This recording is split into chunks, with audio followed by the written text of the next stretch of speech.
Let us study union of sets using Venn diagram. Let us read first the direction.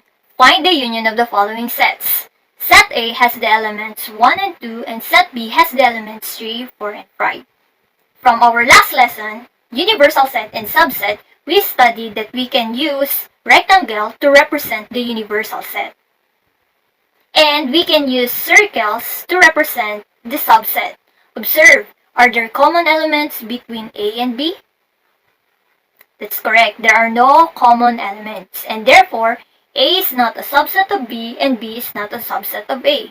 So how are we going to illustrate A and B? As you observe, set A has the elements 1 and 2. And set B has the elements 3, 4, 5. Now how are we going to get the union of it? To get the union of it, let's go back to the definition, and that is to combine the elements. And when you combine the elements, this will be the answer. Observe what happened. That's correct. From yellow and blue, it becomes green. Why? This is because we already combined them as one. And therefore, the shaded region will be our answer. And the elements who are being shaded on that region will be our A union B. And what are those? We have 1, 2, 3, 4, and 5. Let us have number 2. Set C has the elements 1, 2, and 3, while set D has the elements 3, 7, and 8. Observe carefully.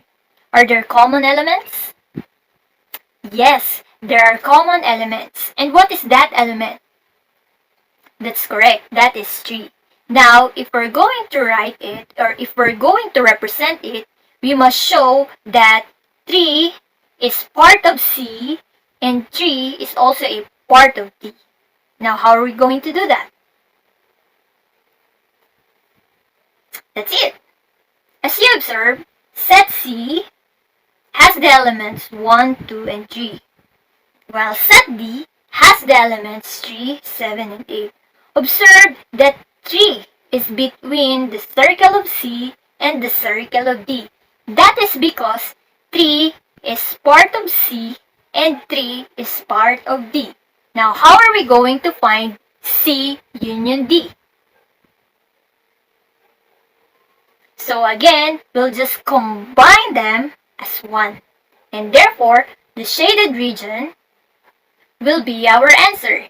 And what are those elements under the shaded region? So we have C union D, 1, 2, 3, 7, and 8. Let us have again another practice. You can pause the video and get your scratch. This is what you are going to answer. For number 1, E has the elements A and B. F has the element C. For number 2, G has the elements A and B. And H has the elements B, C, and D. And this is what you're going to look for. E union F and G union H. Let us now check your answers. For number 1, since there are no common elements between E and F, this will be our illustration. Now, what will be its union? So again, you'll just combine all the elements of E and F. And therefore, our shaded region will be the answer. And what are the elements under the shaded region? We have E union F, and the answer will be A, B, and C. Check your answers. And for number 2, G has the elements A and B. H has the elements B, C, and D. Observe, are there common elements?